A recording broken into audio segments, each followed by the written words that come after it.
This week, we dive into Rian Johnson's time travel spectacle called Looper. And along the way, we asked ourselves, why does the time machine look like the snitch from Harry Potter? Why is Kansas the hub of crime in the future? And would it have been easier to cast someone who looks like Bruce Willis? This is Force-Fed Sci-Fi.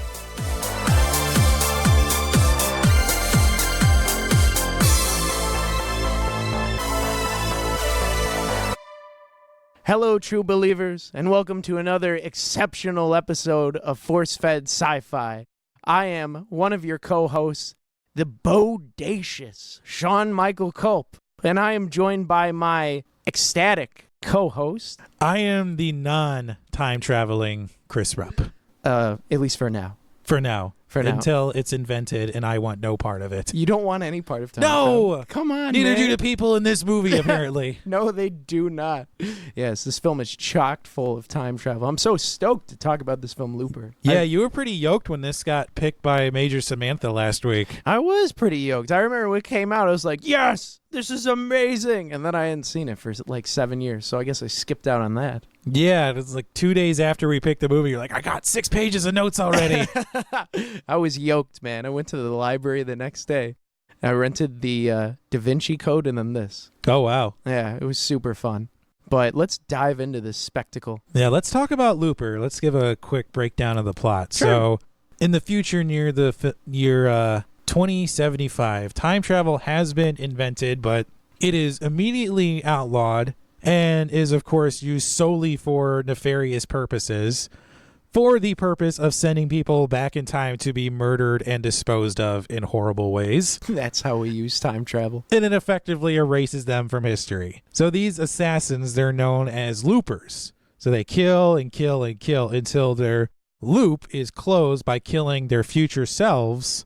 And in this film, a young looper named Joe lets his loop run. Ooh. And he becomes entrenched in a fight for the future. That's a nice synopsis, man. I love doing the synopsis. It's nice. You're like that brief intro. Like, I feel like I could read that on like the Wikipedia page or IMDb. Because sometimes when you check out the synopsis, it's like pages long. It's like, bro, it's supposed to be short. Like yeah, I'm not reading a Harry Potter book. No, heck no, man. This isn't summer reading list. Exactly. So rock on, man. All right, so that is Looper. And as Sean mentioned in the top of the show, this is a Rian Johnson film. Yes, it is a Rian Johnson directed film. I think it's his third one of his career. He also wrote this film. Oh, nice. It's good. Yeah. He seems to be, I don't know if he wrote Brick or Brothers, what was that, Brothers Brim or something, Brothers Bloom. Mm-hmm. Yeah, I can't say, but I know he wrote The Last Jedi. Yes. So he is the man to write and direct. I think, who is in this film, Chris? Let's talk about the gang. So leading off the cast, we have Joseph Gordon-Levitt as Joe, who is, he's playing a younger version of Bruce Willis's older Joe. So Yes. he is the young counterpart to old Joe 30 years in the future. And his nose. He's playing Bruce Willis's nose this one, too. We've got, Emily Blunt. She plays Sarah. Solid. Very good performance from Emily Blunt. We've got discount Shia LaBeouf with Paul Dano, who plays Seth. Yeah. Also, we have the great Jeff Daniels as Abe, which I have to say, Jeff Daniels is one of those supporting actors. He's probably not leading man material, but in everything he's in, he crushes it. He does. I wish there was more of him in this film. Yeah, he's like the American Jared Harris. The American Jared Harris. I don't know who Jared Harris is. Okay, have you been watching Chernobyl at all? I do not watch Chernobyl. Well, then there is just no helping you. Sorry, man. I didn't get that reference. Jared Harris plays the main Russian scientist in Chernobyl, and he's had a lot of bit parts, a lot of television roles, a lot of film roles, but he's great in every supporting role, as is Jeff Daniels. So to round out the cast, we also have Piper Perabo as Susie, the stripper, I guess. Yeah. His love interest. Exotic dancer. Yeah. We have Garrett Dillahunt from Deadwood fame as Jesse, where I feel like he's just playing a futuristic continuance of his characters in Deadwood. I haven't seen that either. I don't know, man. Watch Deadwood. Is the wood dead? Oh my God. Is the wood dead? Well, I had to ask it. Sorry, it's a grandpa joke. in God, the you're family. dumb. Hey, man, you got to make the silly jokes. And then rounding out, finally, we have Noah Segan as Kid Blue. And I actually looked this up because he just seemed like a too bit of an actor to have such a prominent role in this movie, and found out that Noah Segan has been in every one of Rian Johnson's films. Okay, so he's like, what's that guy in Adam Sandler's films? All of them. You mean all of his buddies? Yeah, what's that guy's name? You can do it! Oh, that's Rob Schneider. That's right. I actually met that guy. Well, I'm sorry to hear that. He was nice. He was smart. He's like, I'm sick. Don't touch me. And I'm like, and the guy's like, man, I hope he feels better. I'm like, no, he's not sick. He's a freaking celebrity, man. He doesn't want you to touch him. Yeah, he's like Howie Mandel. Like, celebrities don't want you touching them. Yeah, I met him at an airport. You know why? Because we're gross. We are disgusting. You vile pleb.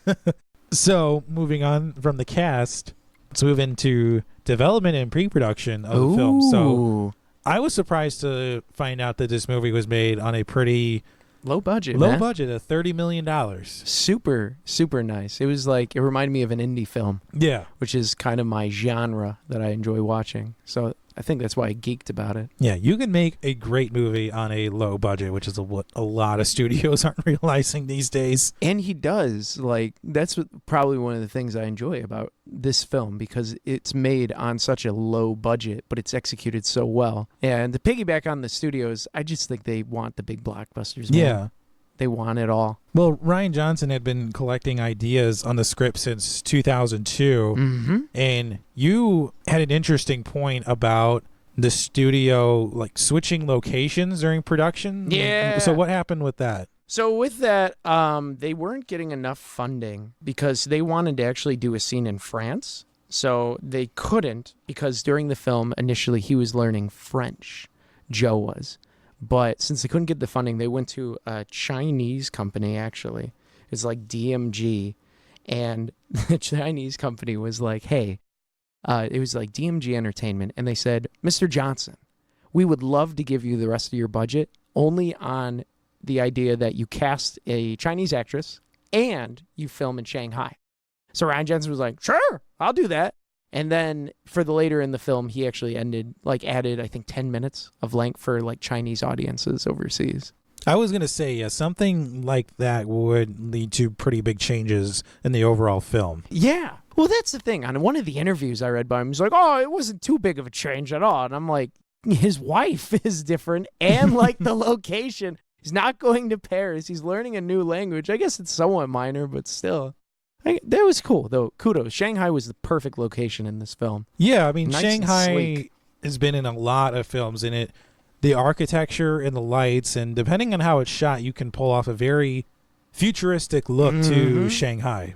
Yeah, I think that's why people always go there. Mm-hmm. Like in Her that we've covered. They Yeah. shot overseas. Or in another movie, Skyfall. Yeah. Shanghai was prominently featured in Skyfall, and Shanghai was shot gorgeously in that film. So beautiful. Just the scenes in that were fantastic. But also, I guess they shot overseas in China because it opens up the overseas market. Yes. Because then it's like, hey, we can draw on Well, that's money, why a lot revenue. of films open in China first, because that is such a big market as well.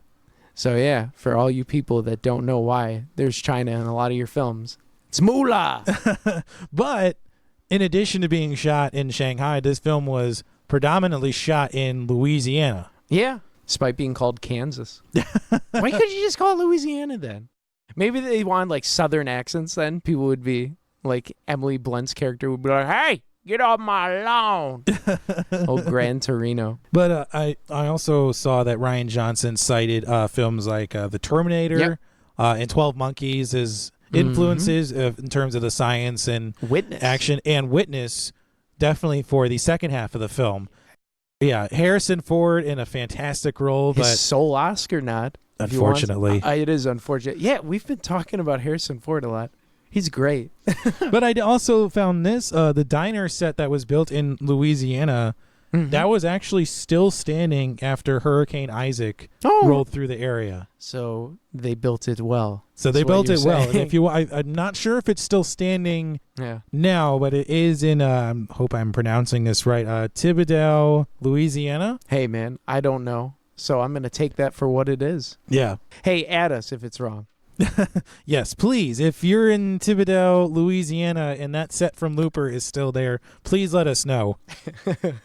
Right on, man. So let's get into the meat and potatoes of the movie. Think you brought up off air the paradoxes? Yeah, a couple of paradoxes. Like, what are these paradoxes you were talking about? So I'll start with the multiverse paradox. So the multiverse paradox, I think the perfect example is in Endgame.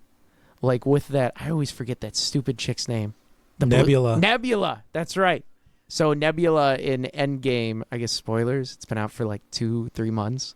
So she goes back, and then shoots her old self, and nothing changes in the timeline. That's like the multiverse. The timelines, whatever your path is, even if you go to a different timeline, whatever you do will not alter yours. It's all like, they're all subjected to their own. So they were like, old Joe messing with his younger self wouldn't have changed anything, like wouldn't have altered his own timeline, and it wouldn't have, who knows what his timeline would have been in young Joe's. So it would have been stupid for him to go back in any regards, if that makes sense. And then the other one was the grandfather paradox. Now this is where you kind of lost me a little bit.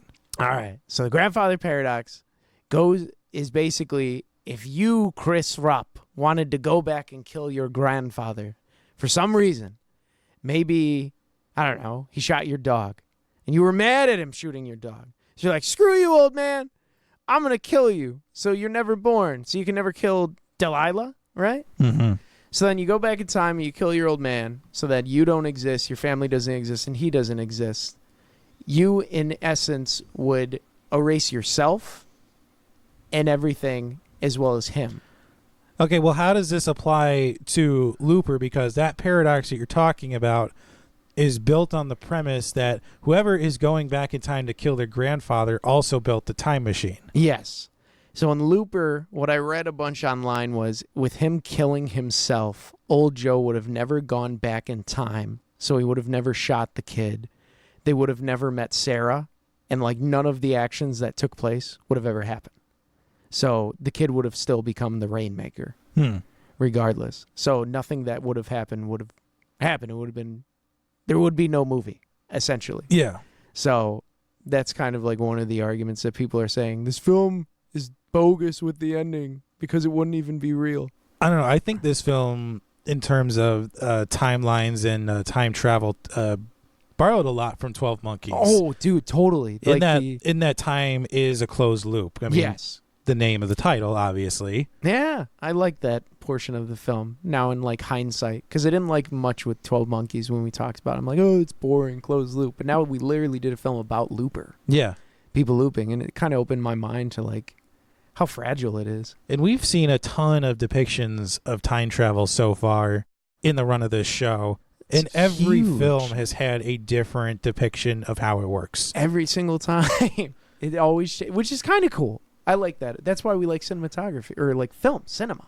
Yeah. Because it's like every director has a different depiction of what it is. But this one, and Looper also borrowed a lot from the Terminator in terms of how the time machine and time travel is depicted. And you brought up like how the machine actually looks like snitch. Yeah, it's like a big golden snitch that you can crawl into. Dude. And I'm like, what is this? It has those granny bars in it that you just hold on to. It was so like rustic, and just the time machine, when he goes back in time, like the way it was shot and everything, that reminded me of 12 Monkeys. Just like the dirtiness of that whole thing. There was no explanation as to how that machine is powered. That was when I was watching, I'm like, how does this even work? There was no explanation in this film really for the science behind anything. This film, for being set in the future, I thought was really lacking in terms of futuristic tech. Yes. I mean, we see that like the cars have been retrofitted with solar panels And like tubes connecting the gas tank to the exhaust. Yeah, that doesn't make sense. That just seems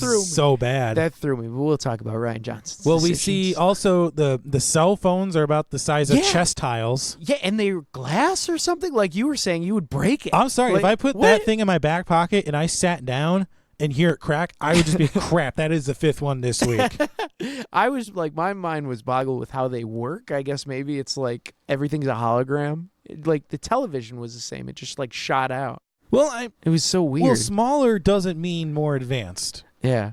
And I think that's a misconception that Ryan Johnson had about making the tech, because you have things that seem to be almost retrofitted, like the cars, for example. And then you have something that's super advanced, but it's not really explained, like the tiny glass tiles, cell phones, or whatever those were in time travel. Yeah. So it's weird. Like, how do we get to a point where cars have to be retrofitted with solar panels, and yet cell phones are the size of a chest tile? I would like to see that movie. Just like how they figured it out. Like, how did that even come? And like, even, I don't know, even in this future depiction, like it's so bleak. There's homeless people. There's homeless people being shot in the back. Yeah, it was just. And then there's also sprawling sugarcane farms. Yeah. It was just weird. I mean, I will have to say, even the depiction of that automated farm equipment, that doesn't seem like a far-off reality, though. No. I don't think so. I mean, that's something that seems like it could be easily codable into a machine to spray. With a drone? Like, or something flying over? Yeah. Yeah, to program it to drop pesticides or water or nutrients over a certain portion of your field. Or yeah, I can see that. Yeah, I would think something like that would be easily coded, because all you need is a geographic outlay of the field itself, and then how high it needs to fly, and if it's powerful enough to strong enough to carry a load of pesticides or nutrients or water. Yeah. See, I could design robots. I know. I was just thinking while you were saying it. Man, he's breaking this down. See, I'm smart. I got ideas. Wow, Chris. Are you an engineer? I will neither confirm nor deny my profession. This is like a past life. Oh, man. But I also want to talk about this, too. For it seems like some tech is kind of advanced. We see an almost digression in terms of the guns used in this movie. Yeah, they were mind-boggling. The blunderbuss, which can only shoot 15 meters, and it was a blunderbuss is an actual weapon from like back in like the 1700s. Yeah. But why would they bring it back? It's so ineffective. Blunderbusses were popular amongst like pirates, because you didn't have to load it with like shot or anything. You could take like utensils or whatever was laying around, or glass, and just shove it down the barrel along with powder and just shoot people. So that's nuts, man. Blunderbusses were unbelievably destructive when they were just, if you got a blunderbuss full of glass, ooh, that would hurt. But then there's also the GATs. Yeah, which is just like a revolver that can contain rifle rounds. I'm trying to understand how the accuracy in that would work. No, there is no way. Like you see these scrawny guys who are shooting it with one arm. The kickback would just be insane. It would be like the cricket in Men in Black. Yeah. It would just be nuts. I mean, you need like a foregrip on the barrel of it or something, but even still, like, that's still so cumbersome. Yes, and then he uses regular assault rifles, though. Because when Bruce Willis, old Joe's like storming the castle, he's just like assaulting people with assault rifle. I don't know. It's weird because you have all these impractical, ineffective weapons. And then you, like, so there are useful weapons. Yes. And then also, too, did you notice when Joe's escaping his apartment, he grabs that itty-bitty Derringer? Which is just the most ineffective. Derringers were wildly inaccurate in the Old West days. Like, you could aim it at somebody's head, and you would wind up shooting them in the shoulder, a la Trixie and Deadwood. Dude, shootouts would be nuts in the Old West, just like watching one of those as a fly on the wall. Pew! Pew! Whoop! Missed again. Yeah. How long would that take? I am always amazed to watch shootouts in Western films, because I've never, like, because they'll go through 18 rounds and never reload and still miss. Let's talk about, because you've brought up Ryan Johnson a little bit, let's talk about his filmmaking decisions in this movie here. Perfect, because that would be nice. Because so piggybacking off of his blunderbuss and his choices for like weapons, I don't know, man. You've obviously seen The Last Jedi, and I saw that and I'm like, maybe Looper was better, because in hindsight I'm like, all right, saw The Last Jedi, wasn't really too happy about it. But Looper was great. So where did it go wrong? And I start watching Looper, and I'm like, these decisions with these weapons just don't make any logical sense. So I've come to realize that I just don't think he's great at military decisions, tactical decisions in film.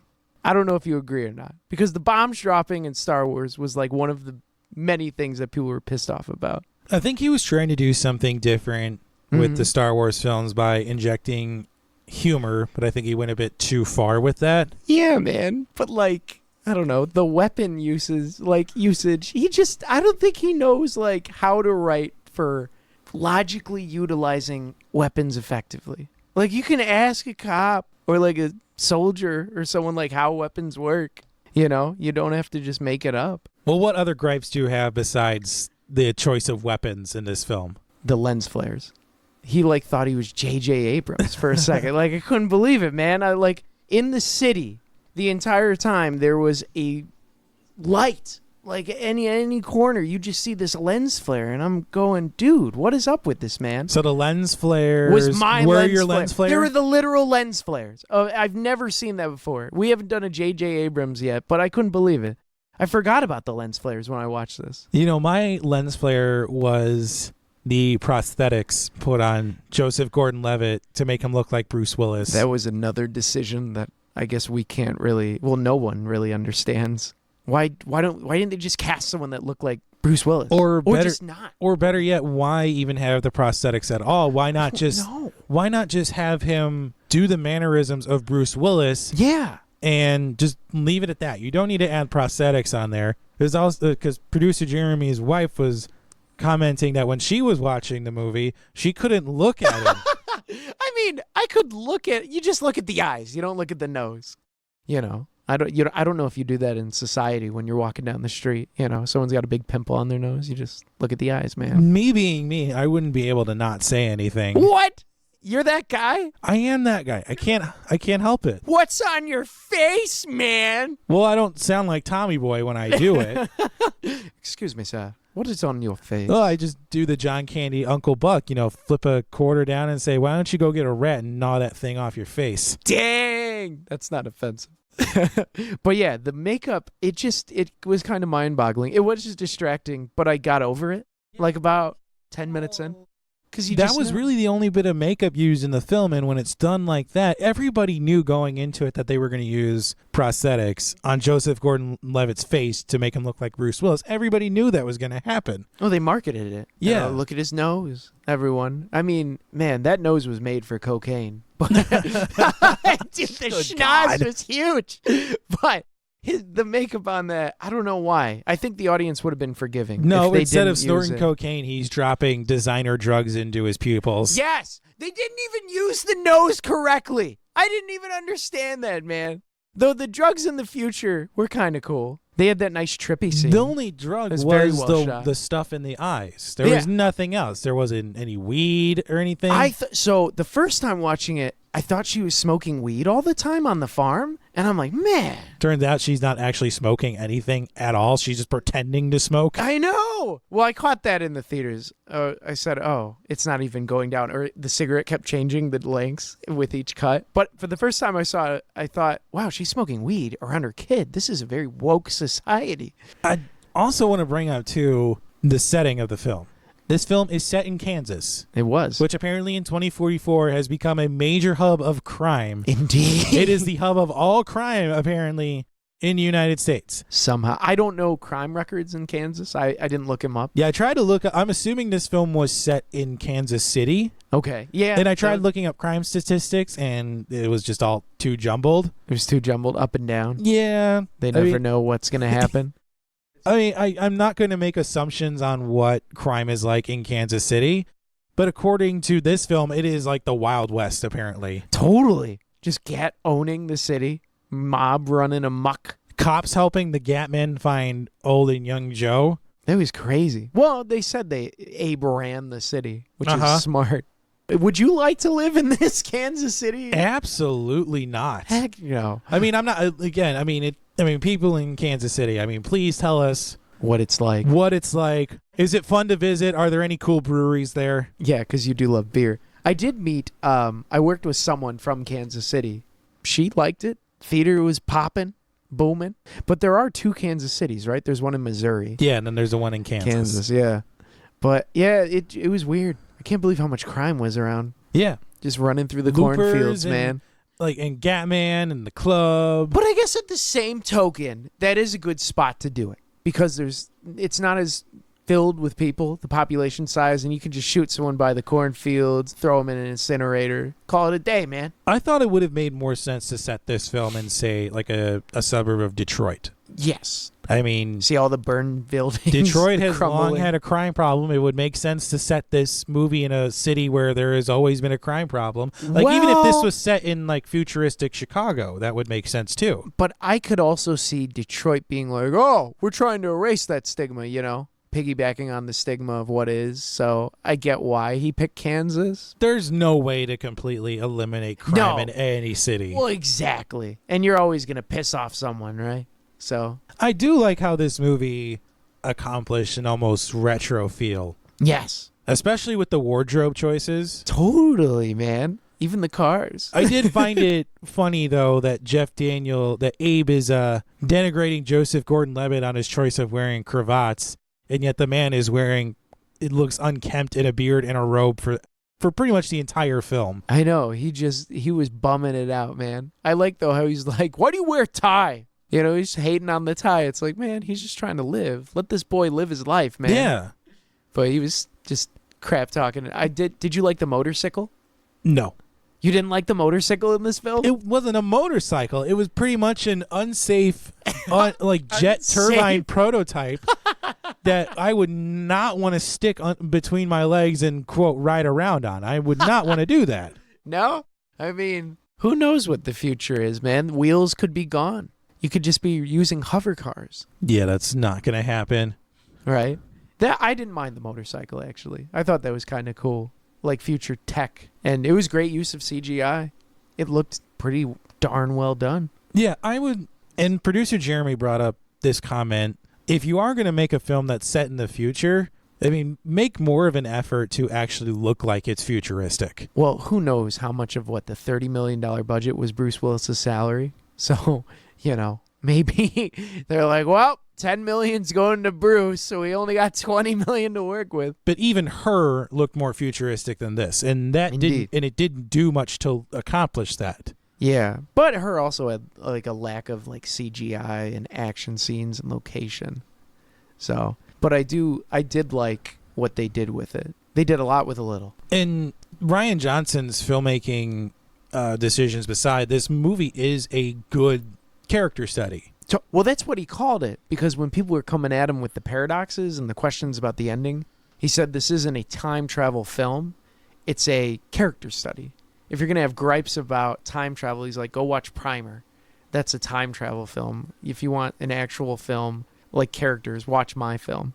Well, there's a lot to break down. I mean, every character has their quirks, really. I mean, Susie, the working girl, I mean, she's clearly the girl that Joe is pining over, but... Yeah, he pines... Poor Joe. He falls in love with this stripper, man. But she almost wants nothing to do with him. Because she's a stripper, man. They don't want anything to do with you except your money. Besides that, I mean, I'm not defending it, but she's almost... Do you notice she's almost like watching the clock during her hour with Joe? Because she's a prostitute, bro. Like, she just wants to get paid. And then he's like, touch my head. Pet my hair like my mother once did. It's like, bro, if I was her, like the whole scene, I was like, ugh, I feel so sorry. She almost has to brace herself in the mirror to totally go interact with Dude, Joe. She had to like give herself a pep talk each time, I'm sure, before she saw him. All right, this guy's gonna do weird things. I'm just gonna get myself in the motion for it, you know, like just to pet his hair. Well, then we have Kid Blue. He almost serves as the comedic effect in the movie. The screw up. I have to admit, I laughed hysterically when that door hit him in the head and he shot the gun off in that, I guess it was a converted safe. I don't know what it was. And it just reverberated off the walls. He was just a doofus. The poor guy. Just given a big gun and not a brain cell in his head. And I felt a little bad, but I did laugh when Abe smashed his hand. Yes. Oh, yes. For some reason, I thought that Kid Blue was the earlier, younger version of Abe for some freaking reason when I saw it the first time. So I was like, oh, maybe that's why he's You trying thought to they like... sent old Abe back in time to teach young Abe like how to not screw things up? Yeah, but when I was watching, I was like, what the heck were you even thinking, man? Were you like drunk when you saw this the first time? What's going on? But it was funny watching him smash his hand. That you got that father-son dynamic between them. Like Kid Blue kept the whole time, he tried to impress Abe, and he just kept falling down over and over. And I think we get more of the father-son dynamic when dealing with Abe and young Joe, and even a little bit with old Joe and young Joe. So that's really where the father-son element really comes into play. I saw it between those two with a father that doesn't like his kid, like in Fences. If you've ever seen that with Denzel Washington, the kid keeps trying to like, he says, why don't you like me? And his dad's like, I'm not here to like you. I didn't have you to like you. You're my freaking boy to finish off my seed, preserve my legacy. Well, how about just Abe in general? I mean, because even Joe mentions that being like the guardian of the Loopers is almost like a non-job, really. Mm-hmm. I mean, I got the impression that Abe felt like he was passed over in the future. Yeah, and so he was going to be a big man in the past. Mm-hmm. You know, he's running Kansas City with the Gatman, and oh yeah, it's like, dude, you're coming back here. Sorry, bring all your knowledge and tools and just run the mob. But Jeff Daniels, I mean, I have to say, I haven't seen him in any other like villainous type roles before, but he just crushed it. He did, like he did with Kid Blue's hand. He did. He did. He's just taking a hammer and he's crushing that part of his character. That was very nice. And got to talk about old Joe. Bruce Willis, man. I have to say, I don't think old Joe is that savvy in this movie. You don't think so? No. Why not? I mean, assuming he goes down the timeline where young Joe kills his older self and closes his loop, he saved half of his silver for what? To go over to Shanghai. Yeah, and then he blows it all on drugs. On drugs and partying. Women. Yeah, and he keeps doing the same thing. He keeps doing the same thing, crime, but he keeps blaming his younger self for it, almost like they're two different people. It's almost like the father admonishing his son for making poor choices. It's like, dude, those were your choices too. Mm-hmm. Like, own up to them. And he was a drug addict and super selfish. Because, like, in the diner when they're talking, he's like, you're so stupid, you're so selfish. And I know, like, Ryan Johnson talked about them being, like, super selfish characters, which is kind of ironic because old Joe comes back, he's, like, pretending to be this enlightened one, when the whole time he's super selfish as well. His whole ambition was to kill this kid because he wanted to preserve his wife. It's like, I get it, but you're still acting in selflessness, selfishness. I mean, the more heroic act would have been to just let your wife die, and then you die too, or let Joe close the loop, and that way your wife is saved. Yeah, but he did not change, and yet he is surprisingly okay with this plan of going around and killing little kids. Yeah, because in the future he gets like he finds 3 addresses for this. The villain is like the Rainmaker, this kid, because there's telekinesis. Like, I guess that's telekinesis is apparently the mutation of the future. But so this one kid's like a mutant TK, and he can like kill people, and so he becomes a Rainmaker and just wreaks havoc on everyone. And so he comes back because he found 3 addresses for what this kid where he could have possibly lived, and he just starts blowing them away, man. Well, I didn't get how old Joe like time travels and suddenly becomes like Liam Neeson's Taken. Just starts being... because, I mean, he was a looper. But he has been out of the game for years at this point, and all of a sudden he travels back in time, and it's like, it's all coming back to him. It's only been like 4 years, and you've seen those videos of like Magic Johnson still shooting hoops, and like Michael Jordan, so but nobody's trying to defend Magic Johnson. That is true. Because he'll probably fire you for creating a toxic work environment. That is true.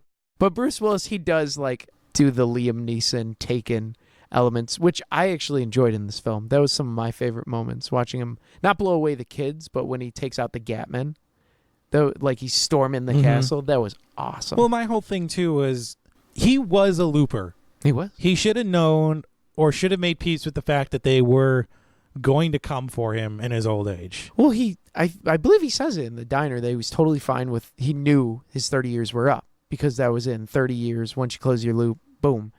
It was just the fact that they killed his wife because his wife essentially saved him, like kicked him from drugs. He cleaned himself up. He found love and someone that cared about him. Well, instead of trying to kill the kids, he should have just tried to kill his younger self, erased him, and it would have saved his wife. Yeah, but he's too selfish. He wanted his younger self to experience that so he could learn, how to not be, I guess, selfish and be selfless, kick drugs, and like live this life of love.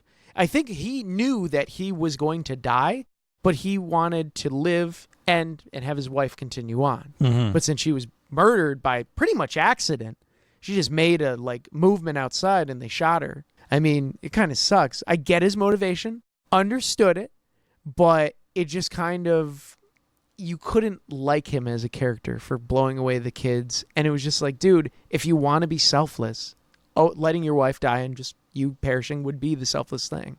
Our last two major characters, we have Sarah and Sid. Mm-hmm. And what was the deal with Sarah chopping on that tree stump in her front yard? So that scene... That seems like it's ham-fisted symbolism for her struggles in motherhood. Yeah, that scene, she just kept chopping. And he asked her if he wanted, do you need help? And she says, no, I don't need help.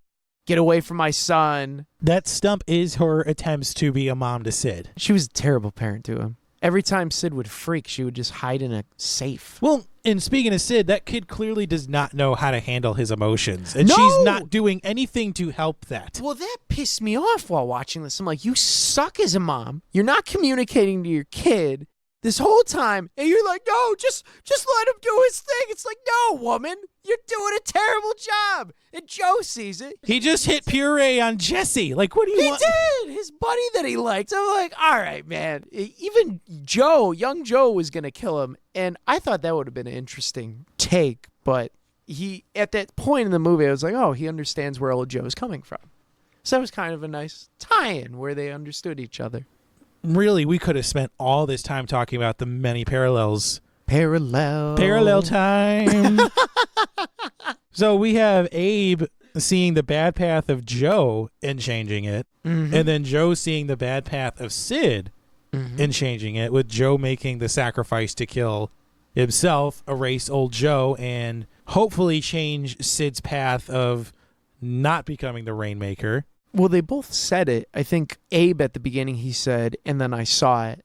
And since I've seen this film before, when I knew the ending, that's kind of like the same dialogue that young Joe had with himself. And then I saw it, him, a young kid, seeing his mother die. So I liked that parallel. It was a nice, poetry. It rhymed. Well, then you have Joe wanting to do right for Susie and her kid, but she doesn't want any of it.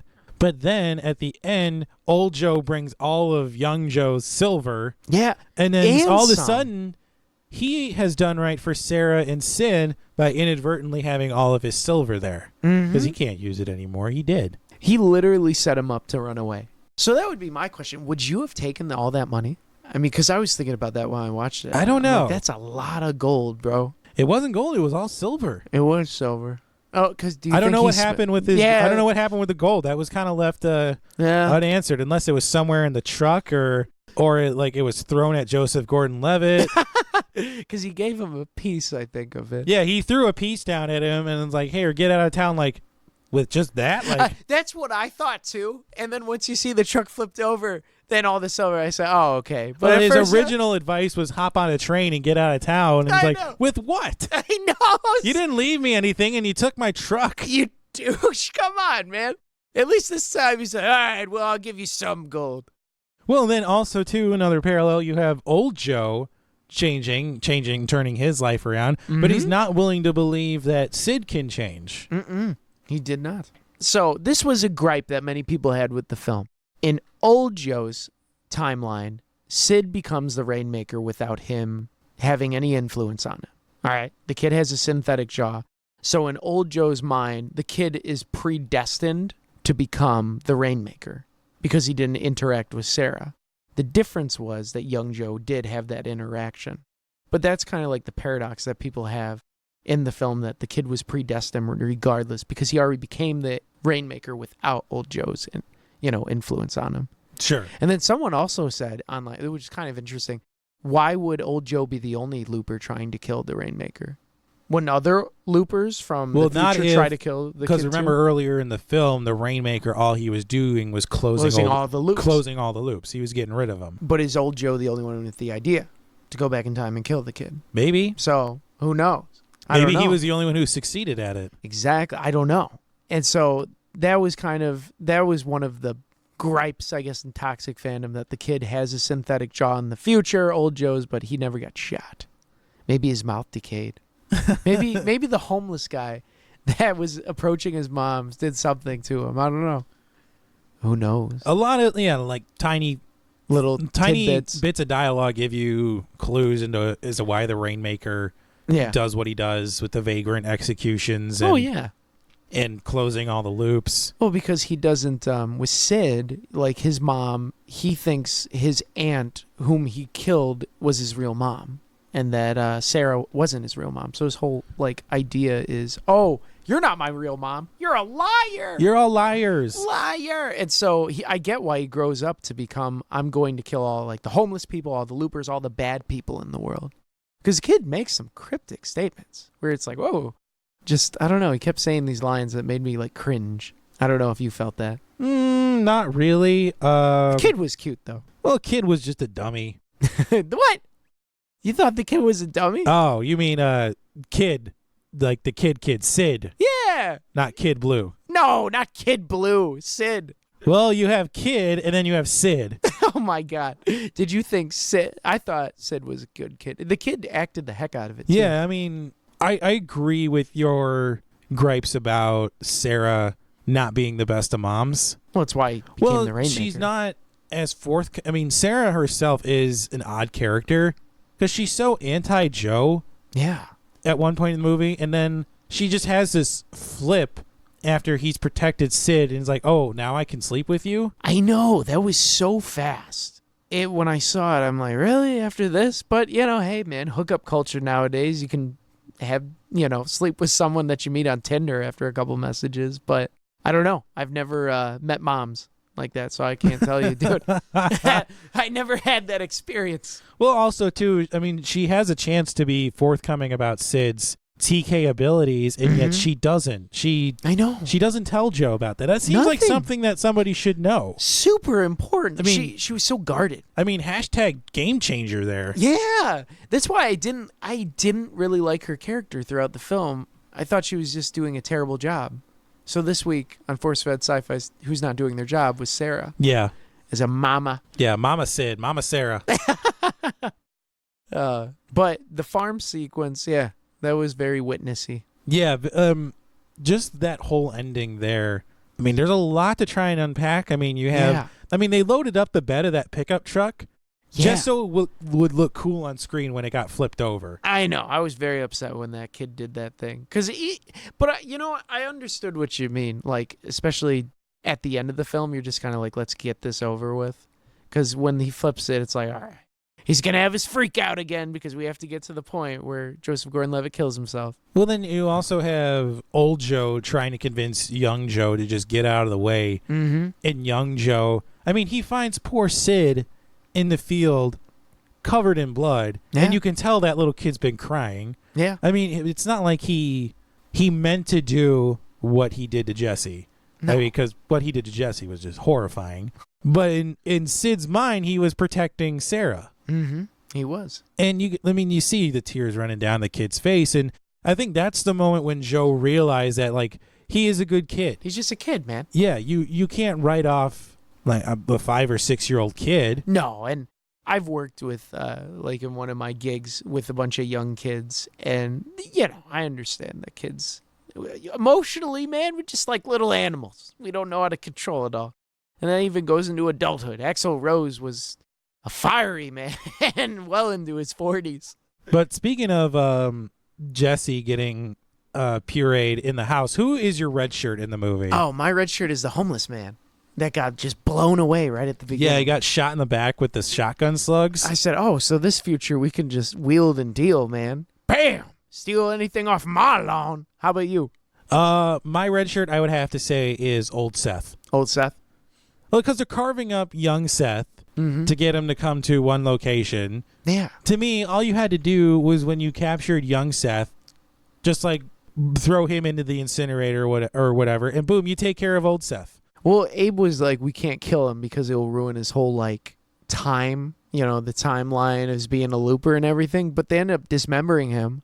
Yeah, so what was the point? It ruins his entire timeline anyways, which was, I guess, another fan gripe. Yeah, that's the red shirt / other lens flare is when they start removing old Seth's appendages. Like, it's a cut to his fingers and then cut back to his face, and the tip of his nose is gone. And then it's like his hands, his feet, his leg, his larynx is taken out. It's just, what the heck, man? Just kill young Seth and you erase old Seth, and then it's done. It's over with. Just take off a hand and be like, okay, I get it now.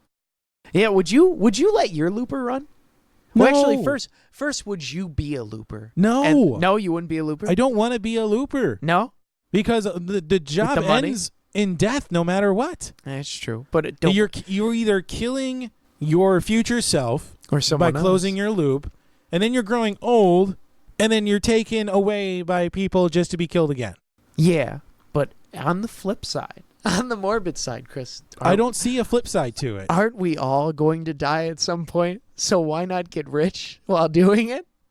Yeah? Yeah? No. Not if that means having to kill my future self and have my life be a closed loop forever and ever, a la 12 Monkeys. A la 12 Monkeys, true. So would you let your looper run then? No, because I wouldn't be a looper.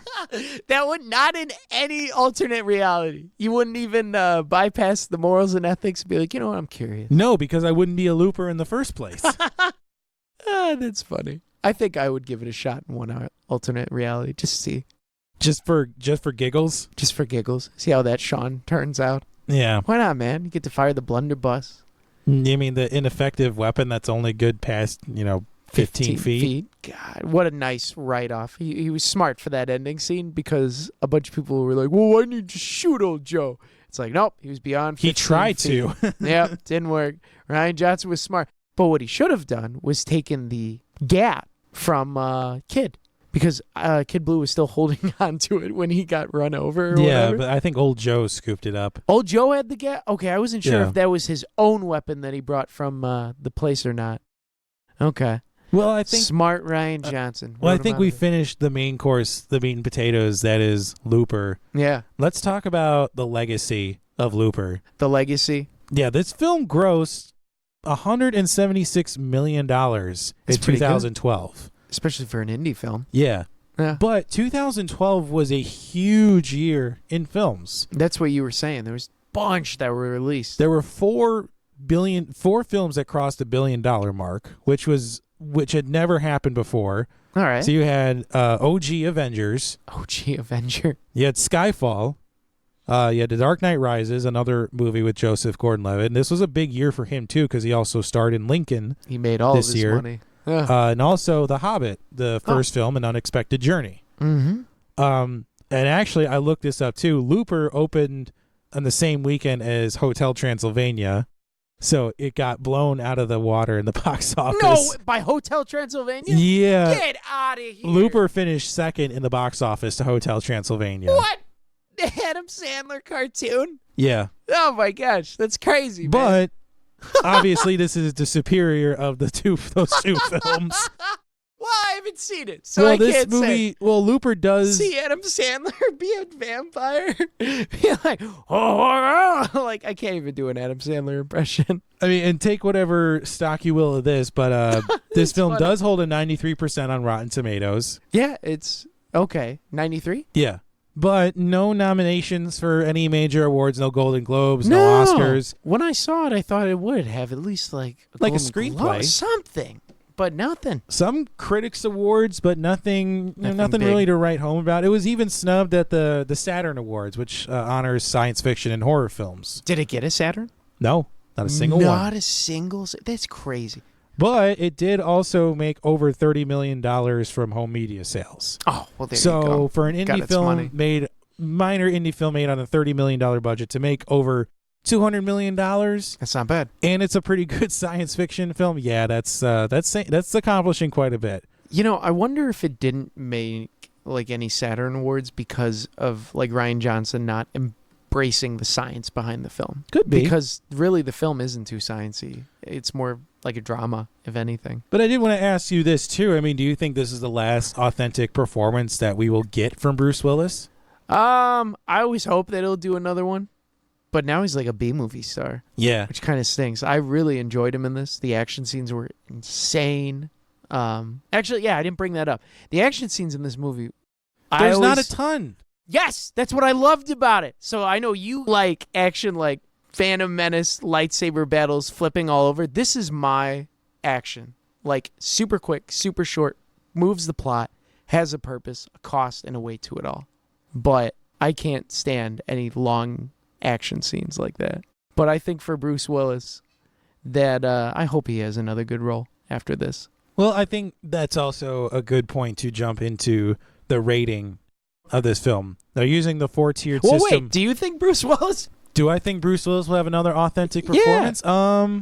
I hope he does, but I'm not going to be optimistic about it. Why not, man? Well, like you said, he's become more of the B-movie action star now. I mean, he's doing what Nicolas Cage has been doing for the last 15 years and is now doing these... he was in that Death Wish remake last year, and that was doo-doo stew. Did you watch it? Yeah, it's not a good movie. Oh, man, I'm sorry. It is not a good movie. They shouldn't have never tried to remake a Charles Bronson classic. Well, maybe there's I hope he does, but I'm not going to hold my breath for it. Yeah. So I think that's a good point to do the rating. To discuss the rating of Looper and Sure. using the 4-tiered system that we have on the Force-Fed Sci-Fi podcast of wouldn't watch, would watch, would own, and would host a viewing party. Mm-hmm. Sean, what do you give 2012's Looper? I would own it. I like the serious dramatic elements in the film, even though it has its problems with paradoxes and everything. I really enjoy the action in this film. Despite him not embracing the science, I did like how he glossed over it, and it didn't take its science too seriously to get bogged down with it. But yeah, I'd own it. Definitely. I agree with you. This would be a would own for me as well. This suffers from having to explain how the time travel works, though. Yeah. It's not like Back to the Future where it's self-contained within the story. Mm-hmm. And also, I think the violence would be a bit off-putting for some people, a wider audience. Yeah. Well, and I think in this movie, you have to explain a lot more in it than you would in another film. Like, why is Joseph Gordon-Levitt wearing prosthetics? Why is this movie set in Kansas? So there's a lot of questions that you would have to answer as a big fan of the movie to other people if you are going to show it off. Yeah, I agree with that. But I do think that this is one of the more original films that I've seen in a long time prior to this. Well, definitely. And it's a nice take on the whole time travel genre in the dystopian future in general. So I do like that. Yeah, it was, I think he wrote the heck out of this film. It really was a good good third film for Rian Johnson. Yeah, and then he parlayed that into The Last Jedi. Into The Last Jedi, and he's doing more movies. I don't blame him for that because you go from a $30 million budget to like a $200 million budget. But I thought this is probably, I think, his bread and butter right here. These medium-sized budget films. So good works to you. Even though I don't agree with every decision, Rian Johnson, kudos to you, man. So I think that about wraps it up for Looper, Definitely. Wouldn't you say? So let's pick our movie for next time, shall we? Major Samantha. Yes, we're going to list the help of our friendly random number generator AI, Major Samantha. And from the list of 118 films she has selected, number 51. It is a 1999 comedy spoof directed by Dean Parasot starring Tim Allen and Alan Rickman. It is Galaxy Quest. I'm so yoked for this. Yeah, a nice spoof on Star Trek. A nice Star Trek spoof. Yeah, I'll be looking forward to watching this one as well. Yeah. All right. Now, if you enjoyed the show, please go to iTunes and leave us a 5-star review or an honest review. It helps to drive us up the charts as well as help people like you find the show. We are across the spectrum of social media with Facebook, Twitter, and Instagram, all at ForceFed Sci-Fi. You can check out and download episodes at Apple Podcasts, Spotify, Stitcher, Google Podcasts, the iHeartRadio app, or wherever you find podcasts, and please subscribe so you never miss an episode. And finally, you can check out our website, forcefedsci-fi.com for show notes and links to all of our social media. So for myself and Sean Culp, we will see you next time.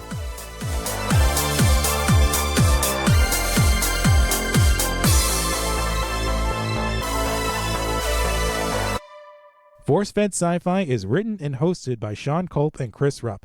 Website design, associate producer, and editing by Jeremy Keski. Artwork designed by Mike Berger. Theme music composed and performed by Custom Anthem.